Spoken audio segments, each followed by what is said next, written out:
8월은 쉼과 안식에 대한 이야기를 하고 있습니다. 쉬는 이유, 또 안식하는 이유, 바로 새로운 회복을 위함이죠. 그리 본다고 한다면 최근 우리 사회에서 자주 언급되어지는 말 중에 하나가 바로 회복 탄력성이라는 말입니다. 최근에 부쩍 이런 말들을 많이 하더라고요. 회복 탄력성. 삶의 고난과 충격이 몰아쳐 온다고 할지라도 거기서 그냥 무너져 버리고 끝나버리는 것이 아니라 다시 일어서고 그 경험을 통해서 더 단단해질 수 있는 힘, 그것이 바로 회복 탄력성이거든요. 우리 개개인의 인생이든 혹은 우리가 속하여 있는 사회든 문제가 없고 아픔이 없는 그런 곳은 분명히 어느 곳에도 없습니다. 다 문제가 있고 다 아픔이 다 있어요. 때로는 정치인 지도자가 정치적 혼란을 만들어가지고 온 나라가 막 뒤흔들리는 그런 경험도 우리 최근에 했잖아요. 각 가정에 혹은 개인의 삶에 예기치 못하는 시련들, 아픔들이 불쑥불쑥 찾아온단 말이에요. 그때마다 위기가 닥쳐오게 되어지고 우리는 그때 고통스러워합니다만은, 그리 본다고 한다면 어느 사회든 어느 인생이든지 그 행복의 기준이란 아무 상처도 받지 않는 것, 아무 문제도 없는 것, 그것이 오늘 우리의 행복의 기준이 될 수는 없습니다. 그런 인생 없단 말이에요. 저기 지금 웃고 있지만 다 좋아 보이는 가정이지만 그 속에 들어가 보면 또 그 아픔도 있단 말이에요. 그죠? 살다 보면 넘어질 수밖에 없지만 그때마다 다시 일어설 수 있는 그 용기, 그 힘, 바로 그것이 회복 탄력성이라고 한다면은 그것이 얼마나 강한가에 따라서 오늘 우리의 삶이 혹은 우리의 공동체가 건강한지 건강하지 못한지가 결정되는 거예요. 다시 말씀드릴게요. 저 집이 우리 집보다 더 많은 것을 누리고 있기 때문에, 혹은 저 집에는 아픔이 없기 때문에 행복한 것이 아니에요. 똑같이 아픔이 있어요. 말 못할 아픔들 다 가지고 있습니다. 그런데 저 집이 웃을 수 있는 이유는 무엇이냐면 그 고난과 아픔 속에서도 회복할 수 있는 힘이 있다는 거예요. 그렇죠? 대한민국 참 정치인들 문제 많아요. 그죠? 이런 인간도 나타나고 저런 인간도 나타나고 그래가지고 막 온 사회를 시끄럽게 하지만 또 그 속에서도 또 건강하게 일어설 수 있는 그것이 대한민국의 저력이란 말이에요. 전 세계가 지금 그걸 부러워하고 있는 것이기도 하고요. 자, 그런데 이렇게 회복 탄력성이 있으면 우리의 삶에 문제가 있고 아픔이 있지만 그 아픔, 그 문제, 여러분들 별 문제 아니에요. 괜찮아요. 자, 그런데 문제는 진짜 무엇이냐면 그렇게 회복할 수 있는 힘과 여력이 그냥 완전히 무너져 버린 그 상태가 진짜 위험한 거거든요. 다시 말씀드릴게요. 문제 없는 인생 없습니다. 그런 공동체 없단 말이에요. 그런 교회 없어요. 그러나 그걸 잘 이겨내고 버텨내면 또 일어설 수 있는 것이 우리의 인생이고 우리의 공동체라고 할 수 있는데, 근데 진짜 문제는 일어서야 하는데 일어서지 못하게끔 완전 무너져 버린 그 상태. 그 상태는 언제 오냐면은, 그냥 지금 쉽게 이야기할게요. 요 이제 8월 달 되니까 태풍이 연일 만들어져요. 뉴스 이제 보면은 기상 정보를 보다 보면은 하루에 동시에 3개씩 4개씩 태풍이 막 생긴단 말이에요. 그죠? 근데 이 3개 4개 생긴 태풍이 그냥 하나는 절로 가고 하나는 일로 가고 그러고 있잖아요. 근데 만약에 가정을 해봅시다. 3개의 태풍이 동시에 일어났는데, 그런데 이 3개 태풍이 동시에 동일한 지역에, 동시는 아니겠네요. 순차적으로 똑같은 지역을 지나간다 생각해 보세요. 제 13호 태풍이 이 목포를 지나갔는데 완전 쑥대밭을 만들어 놔 버렸어요. 그런데 또 제14호 태풍이 또 목포 또 지나가요. 복구도 안 됐는데. 그런데 또 15호 태풍이 또 목포를 지나간다고 한번 가정해 보십시오. 뭔가 조금 추스리고 회복할 수 있는, 그래서 다시 일어설 수가 있는데, 그게 아니라 계속해서 연달아 와서 때려버리면 여러분들 아무리 장사라고 하더라도 쓰러질 수밖에 없습니다. 그죠?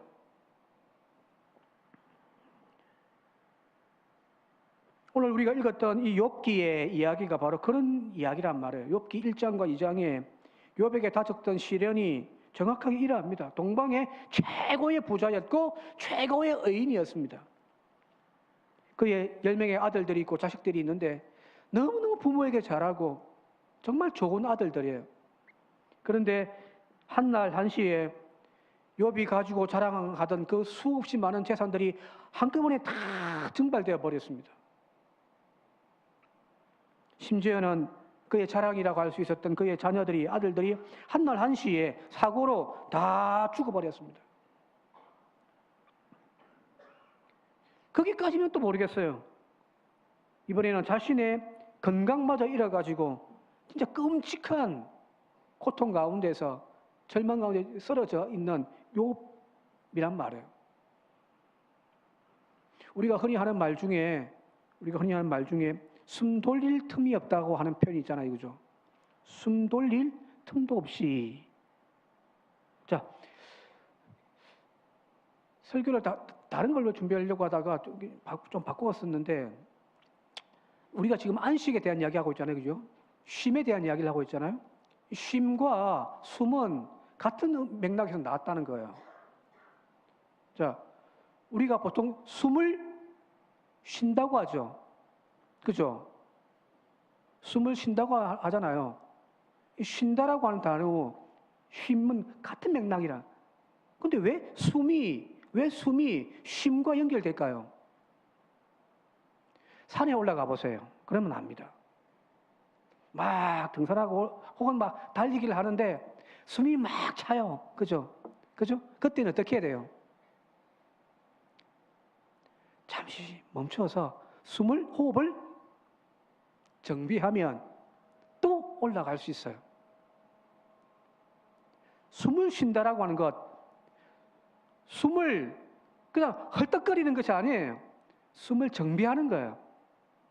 그러면 몸이 회복되는 거예요. 그런데 이 숨을 쉴 여력도 없이, 회복할 시간도 없이 계속 몰아쳐버리면 여러분들 나중에는 탈진해서 도저히 일어설 수가 없습니다. 아무리 장사라도, 아무리 힘이 좋아도, 체력이 좋아도요, 이렇게 쉬어가면서 호흡을 가다듬으면서 산을 올라가는 사람과 그냥 무턱대고 막 올라가는 사람 엄청 차이 납니다. 이해되시죠? 숨 돌릴 틈 없이 막 몰아쳐오는 그 고난 앞에서 어느 누구도 이 회복 탄력성이 무너져 버린단 말이에요. 그러면 우리 인생에 큰 위기가 닥쳐오는 겁니다. 욥기 3장이 바로 그런 당대의 의인이고 하나님마저도 인정했던 그 욥이었는데, 그가 이 몰아쳐오는, 숨 쉴 틈 없이 몰아쳐오는 고난 앞에서 결국 욥도 스스로가 무너져 버리더라는 거예요. 여러분들, 믿음도요, 장사 없습니다. 고난 앞에. 이 무너져 버렸던 욥이 3장에 1장에 탁 넘어가면은 이제 탄식하는 고백이 나오는데, 한번 1절 같이 한번 읽어보도록 할게요. 1절입니다. 함께 읽겠습니다. 시작. 그 후에 욥이 입을 열어 자기의 생일을 저주하니라. 자기의 태어난 것을, 지금 자기가 살아있는 이것을 막 저주하고 있는. 자, 근데 여기서 우리가 착각해서는 안 돼요. 욥이 지금 하나님을 저주하는 것이 아니에요. 하나님을 향하여 욕하는 것이 아니에요. 욥이 지금 저주하고 있는 것은 자기의 지금 살아있음을 저주하고 있는 거예요. 왜? 살아있는 것 자체가 저주니까. 사탄이 하나님께 호언장담하면서 이야기합니다. 이제 주의 손을 펴서 그의 뼈와 살을 치십시오. 그리하면 틀림없이 그 욥이 주를 향하여 욕하지 않겠습니까? 라는 겁니다. 치시면, 고난이 닥치면 욥이 입을 열어서 하나님을 욕하지 않겠습니까? 곁에 있던 아내도 마찬가지입니다. 욥의 그 엄청난 고통을 바라보고 있던 아내가 한마디 툭 던집니다. 당신이 그래도 자기의 온전함을 굳게 지키겠느냐? 차라리 하나님을 욕하고 죽어라. 그죠? 자, 엄청난 고난, 아픔. 그 아픔 속에서 우리 스스로가 무너져 버리면 어떤 일이 발생하게 되어지냐면 이러면 하나님을 원망합니다. 하나님을 원망합니다. 그런데 욥은 하나님을 원망한 것이 아니에요. 지금 자기의 생일 태어나 있음, 자기의 살아 있음을 저주하고 있는 거죠. 다시 말씀드릴게요. 불평 원망 아니에요. 뭐냐면 살아 있는 것 자체가 지옥인데.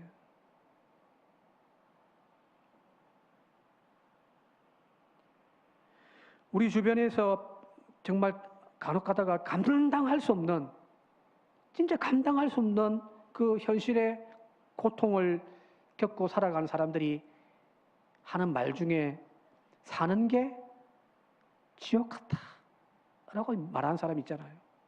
사는 게 지옥 같단 말이에요. 지옥은 죽어서 가는 것만이 아니에요. 살아있는 이 삶 자체가 또 지옥인 사람들도 분명히 있습니다. 평생 온 정성 다 바쳐가지고 세워놨던 사업인데 하루아침에 그것이 무너져 내버린다. 돈줄 다 끊기고 빚을 내가 사업을 했는데 맨날 빚독촉이 오고요. 차라리 내일이 오지 않았으면 좋겠다라고 하는 그 마음가짐, 그 현실이 지옥이잖아요. 끝이 보이지 않는 투병 가운데에서 더 이상 일어설 희망조차 없는 그 사람. 신방감이 그런 말 많이 하세요. 차라리 죽고 싶습니다. 투병하는 사람만이 아니에요. 곁에서 기약 없는 병수발을 한다고 고생하며 무너져 버린 그 마음들, 눈덩이처럼 불어나는 병원비, 내일에 희망이 있다고 한다면 모르겠는데 희망도 없이 그냥 이렇게 질질 끌려가는 이 삶이 그냥 지옥 같다라고 하는 사람도 분명히 있습니다. 사는 게 지옥 같은 사람도 있단 말이에요. 욥의 이 3장의 이 이야기는, 또 욥의 탄식은 수천 년 전에 중동 땅의 어떤 한 사람의 이야기가 아니에요. 오늘 살아가고 있는 우리들의 이야기이기도 합니다. 바로 오늘 살아 숨쉬는 이 순간이 지옥 같다고 이야기하는 우리의 이웃들이 분명히 있단 말입니다.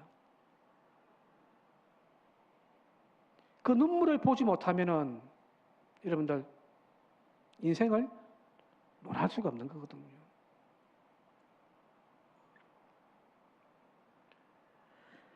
자, 그런데 왜 이 욥에게는 이런 탄식을 하면서 내 삶이 지옥 같다고 이야기할 수밖에 없었을까? 욥이 쭉 지금 3장을 쭉 읽어보면 자기가 태어난 것 자체를 그냥 저주하고 있습니다. 내가 그날 태어나지 않았다면은, 나의 모태에서부터 내가 태어나지 않았다면은, 내가 그때 죽었다면은 이런 내가 고난을 또 보지 않았을 건데 하면 그런 탄식의 이야기가 쭉 나와요. 자, 그런데 쭉 읽다 보면은 이 욥의 탄식의 주된 내용이 자세히 들여다보면은 하나님의 창조에 역행하는 이야기들입니다. 자, 창세기 1장 넘어가니까 우리 잘 알고 있는 대로 하나님이 처음에 천지를 창조하시는데 처음에는 혼돈이었고 흑암입니다. 그죠? 흑암에 아무것도 없어. 어두컴컴한 그 깊은 가운데 아무것도 없는 그 상태에서 하나님이 빛이 있으라 하며 빛이 있었고, 그 빛이 있음을 통하여 세상이 시작되어지는 거잖아요. 그리고 하나하나 만들어 가시면서 하나님께서 그 생명을 하나씩 만들어 나가신단 말이에요. 생명을 창조해 가시는 이야기입니다. 그리고 마지막에는 생육하고 번성하라. 그것이 하나님의 6일 동안의 천지 창조의 핵심입니다. 그리고 다 창조하시고 난 다음에 주님 뭐라고 말씀하시냐면은 참 보시기에 좋았더라는 거예요. 이 아름다움이에요. 사는 게 지옥이 아니라 사는 게 너무너무 아름다운 거예요. 그게 하나님의 창조의 원리인 거예요. 그런데 지금 욥의 고백에 보게 되어지면은 이 하나님의 창조의 역행을 하고 있는 거죠. 자, 3절 보게 되어지니까 내가 난 날이 멸망이었더라면, 그날이 캄캄했더라면, 그날이 어둠이었다면 좋았을 걸. 그죠? 내가 태에서 죽어 나오지 아니하였던가? 어찌하여 내 어머니가 해산할 때 내가 숨을 쉬지 아니하였던가?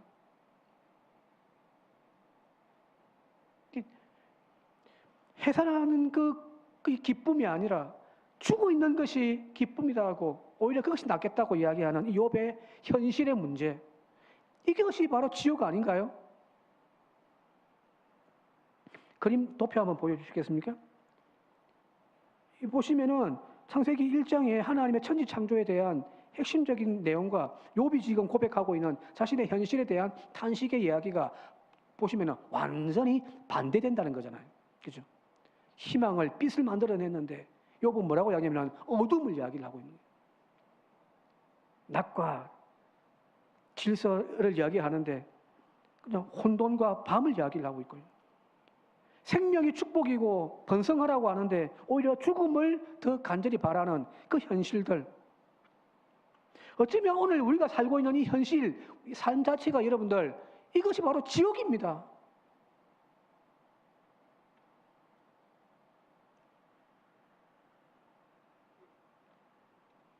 지옥 속에 살고 있으니 하나님에서부터 떨어져 나온 버려진 세상, 죄가 가득한 이 세상 속에 살고 있으니 오늘 우리의 삶은 여러분들 지옥일 수밖에 없어요. 웃을 수 있는 것이 여러분들 그게 은혜고 복입니다. 세상 사람들이 하는 말이 틀린 게 아니에요. 사는 게 지옥이 맞아요.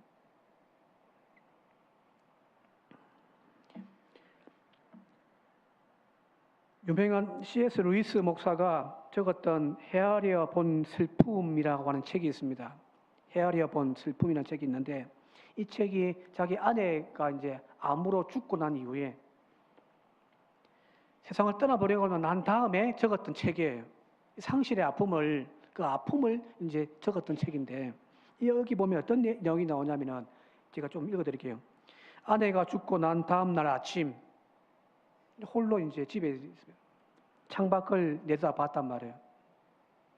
창밖을 내다보니 너무나 화창한 햇살이 쫙 아침에 비추고요. 새들이 막 지저귀어요. 너무 평화로워요. 그리고 길거리에는 사람들이 출근한다고 바삐 막 그냥 걸어가고 있습니다. 보니까 나는 지금 억장이 무너지고 세상이 다 무너진 것 같단 말이에요. 내 사랑하는 아내를 잃어버렸으니. 그런데 창밖에 보여주고 있는 이 세상은 너무너무 평화롭더라는 거예요.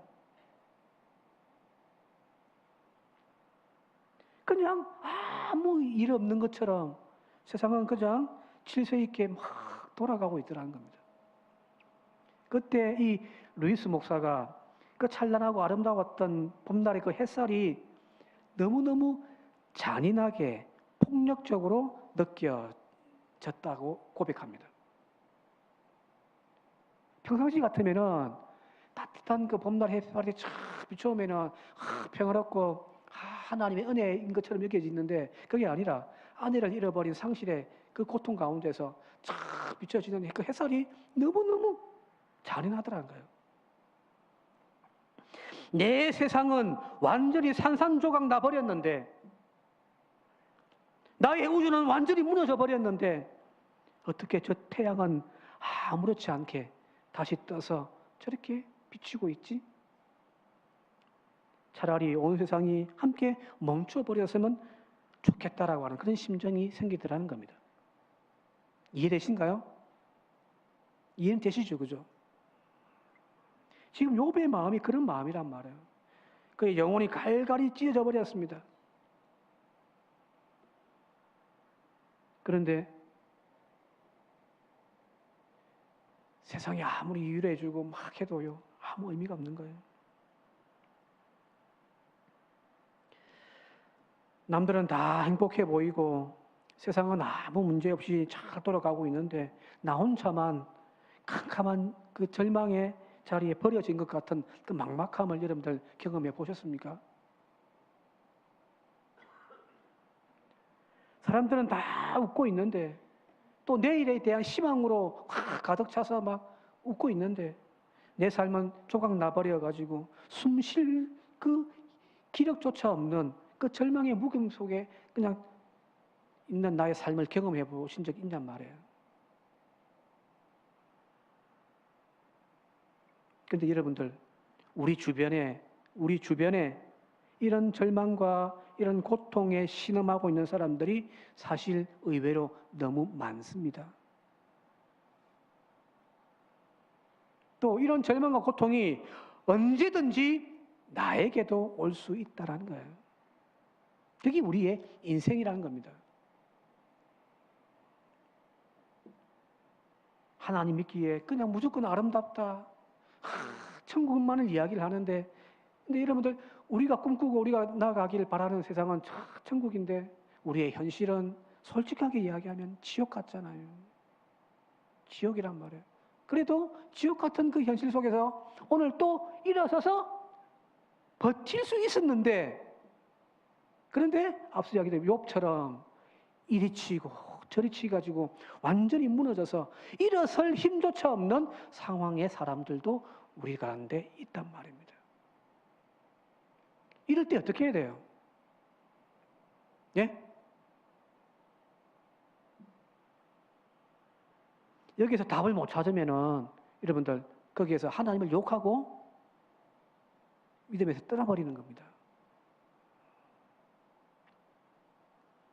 답을 찾아야죠.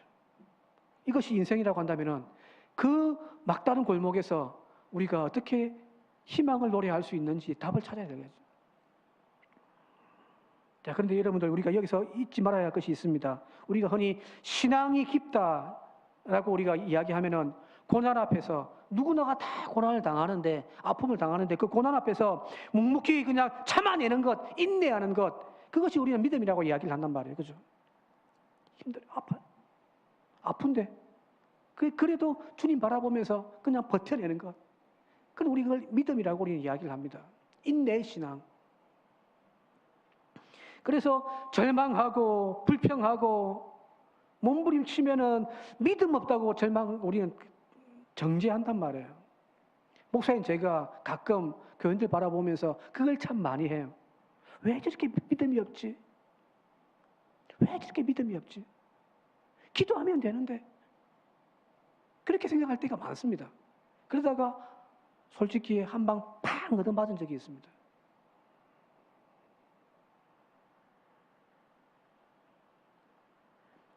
하나님은 욥이 불평하고 지금 막 그냥 죽는 것이 더 나았을 걸 하면서 자기 스스로를 저주하고 있는 그 입을 틀어막으면서 네가 감히 창조 지수를 부정해?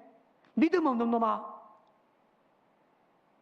라고 벼락치면서 호통하지 않습니다.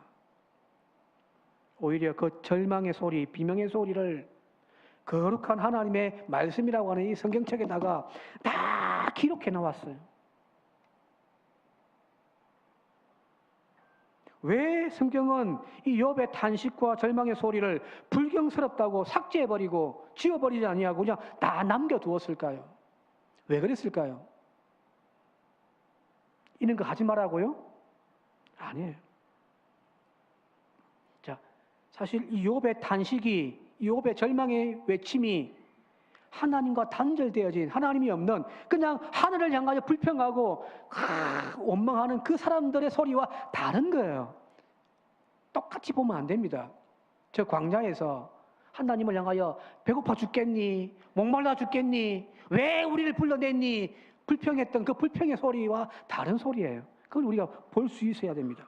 이건 철저하게 처절한 몸부림입니다. 살고 싶은 몸부림이요. 쉽게 표현할게요. 그래도 다른 데 가서는 내가 너무너무 힘들고 고통스러워도요. 다른 데 가서는요. 내 못하겠다, 목사. 때려치우고 싶다. 말 못하죠? 그죠? 안 그렇습니까? 제가 여기 서가지고 들어버서 못 해먹겠습니다. 다음 주에 내 이제 때려치울래요. 못할까? 아무 힘들어도. 그런데 진짜 내 부모 밑에서 펑펑 울면서 엄마 나 못하겠어요. 그 말도 못해요? 예? 다른 데 가서는 이제 창피해서 울면서 말 못할 것도 내 부모 품 안에 엄마 나 못하겠어. 못할까요? 그거는 엄마를 불신하고 엄마를 미워해서 하는 소린가요? 아니잖아요. 관계성 속에서 나오는 말이거든요. 욥이 지금 그렇습니다. 오늘 우리의 일상과 우리의 신앙의 현실은 어떻습니까? 우리는 너무 자주 하나님 앞에 예의 바른 신앙인이 되려고 하고 있지는 않습니까? 예의 바른 신앙인. 사업이 무너져 내리고 사랑하는 가족이 병상에서 지금 막 신음하고 있고 삶의 기반이 흔들리고 있는데 그 캄캄한 절망 속에서 그냥 억지로 웃으면서 하나님 뜻이겠죠. 하나님 뜻이 다 있겠죠. 하나님께서 좋은 길로 인도해 주시겠죠. 믿습니다. 라고 우리 스스로를 포장하고 있지는 않습니까? 그것을 우리는 믿음이라고 이야기를 하고 있지는 않습니까? 그죠? 와, 믿음 좋다. 내 같으면 저렇게 하지 않을 것 같은데. 저렇게 힘든데도, 저렇게 고통스러운데도 하나님 앞에 원망하지 않고 그냥 하나님께서 해줄 수 믿습니다. 하는 그 모습 보고 진짜 믿음 좋다고 우리는 이야기를 한단 말이에요. 그죠?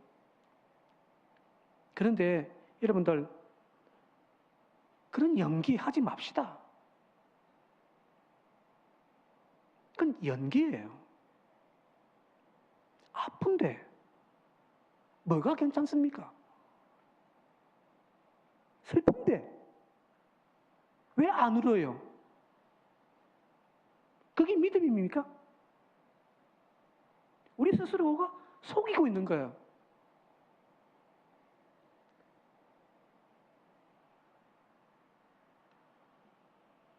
내 속은 내면은 피를 철철 흘리면서 두려워하고 괴로워하고 있는데 우리 믿음이라고 하는 말로 덮어버리는 거예요. 여러분들 그러면 병 생깁니다. 병 생겨요. 이걸 심리학자들이 뭐라고 이야기 표현하냐면은 영적 우회라고 이야기를 합니다. 감당할 수 없는 고통, 해결할 수 없는 그 상처와 아픔들이 지금 내 속에 이게 해결이 안 된 상태에서 있단 말이에요. 그런데 우리는 신앙인이라고 하는 이름 가지고 뭐라고 이야기하냐면 방어 기지를 쓰는 거예요. 믿습니다. 하면서 이 해결되지 않은 감정을 덮어버린단 말이에요. 신앙이라고 하는. 예? 덮어버려요. 그래서 하나님이 이 모든 것들을 해결해서 이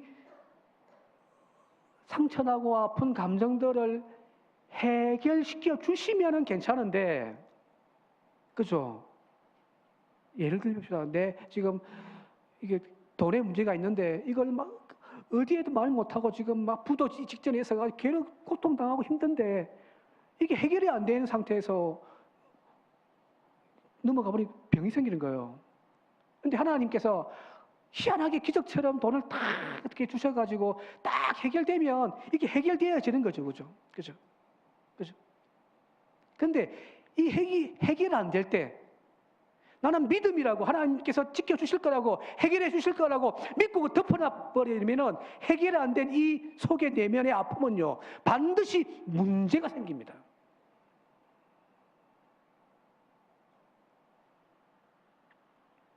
부정적이고 억압당한 그 감정은 의식 세계에서 무의식으로 넘어가 버립니다. 거기에서 썩어버려요. 그러다가 어느 순간 여러분들 이것이 팡 하고 터져버리는 겁니다. 그렇게 믿음 좋고 그렇게 괜찮은 사람이었는데 어느 날 갑자기 막 이상하게 돌변되어가지고 믿음에서 나락을 떨어지는 경우도 있잖아요. 그죠? 자, 믿음이 진짜 믿음이 아니었어요. 연기였어요. 괜찮아. 하나님이 있는데 나는 믿음이라고 생각을 했는데 그거는 가짜 믿음인 거예요. 그건 연기예요. 아플 때 내 속에 있는 것들을 덮어두고 그냥 저 밑으로 그냥 숨겨두는 것이 아니라 욥은 어떻게 하냐면은 자기 아픈 것을 그대로 다 끄집어낸 거예요. 하나님 힘들어 죽겠어요. 하나님 못 살겠어요. 하나님 죽고 싶어요. 근데 우리는 그걸 보고 믿음 없는 사람이라고 이야기해요. 그게 믿음이 아니에요. 하나님 앞에 자기의 솔직한 감정을, 아픔을 그대로 다 토로해낼 수 있는 사람. 그렇죠? 그게 믿음 아닌가요? 하나님이 오늘 우리를 만져주시는데 그냥 괜찮은 척하는 가짜 나가 아니라 아프고 고통 가운데서 신음하고 있는 그런 나를 만나기를 하나님은 원하시는 거예요.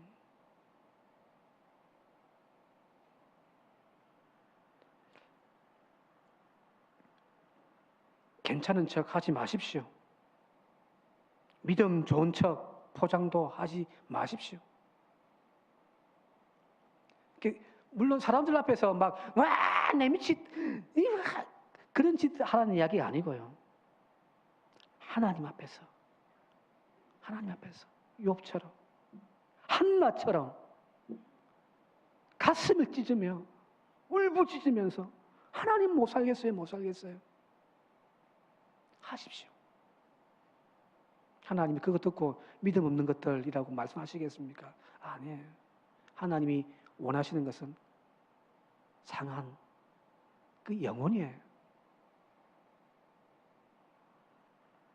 그러면 하나님께서 또 어루만져 주실 줄 믿습니다. 길고 긴 이 욥의 부르짖는 이야기들 하나님이 끝까지 침묵하시면서 다 들어주세요. 사람들은 옆에서 막 믿음 없는 놈, 뭔 그런 소리를 하냐고 하나님 앞에 회개하라고 막 이야기를 하지만 하나님은 끝까지 마지막까지 침묵하시면서 다 들어주세요. 그리고 마지막에 짠 하면서 딱 한마디 하세요. 너희들 한 말보다 욥의 말이 더 진실되다. 그래서 아픕니까? 아프면 아픈 대로 하나님 앞에 엎드려 눈물 흘리십시오. 못 살겠습니까? 하나님 앞에 못 살겠다고 왜 부르짖으십시오. 그러면 하나님이 살 길을 열어주시고 또 이렇게 세워주시는 은혜가 있을 줄 믿습니다. 참된 안식, 참된 쉼이란 그게 아닐까요? 정말 숨돌 틈도 없이 힘들고 고통스럽습니까? 하나님 앞에 나가서 속에 있는 거 다 끄집어내면서 숨 쉬십시오. 숨을 쉬어야지 여러분들 또 살아날 수 있습니다.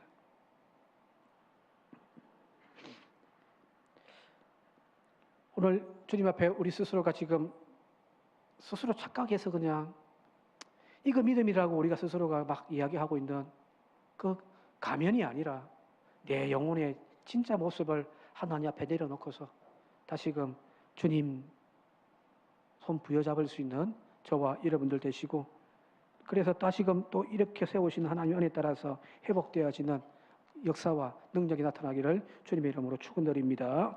함께 기도드리겠습니다. 아버지 하나님, 사는 게 지옥 같습니다. 주님께서 은혜 주시고 또 희망 주셔서 또 일어서고 또 합니다마는 그것도 은혜입니다마는 하나님 정말 욥처럼 삶이 완전히 무너진 믿음의 형제들도 있을 겁니다. 그 절망의 자리에서 주님 완전 무너지지 아니하도록 다시금 하나님께서 그들의 영혼을 어루만져 주시고 그들의 눈물을 닦아 주시며 그들의 아픔의 현실을 또 역전시켜 주시는 하나님의 놀라운 능력 따라서 다시금 일어나 다시 걸어갈 수 있는 거룩한 주의 백성들 되게 하여 주옵소서. 여기 있는 믿음의 식구들 단 한 사람도 그 하나님의 은혜에서 떨어져 나감이 없도록 주여 붙들어 주옵소서. 예수님의 이름으로 기도하옵나이다. 아멘.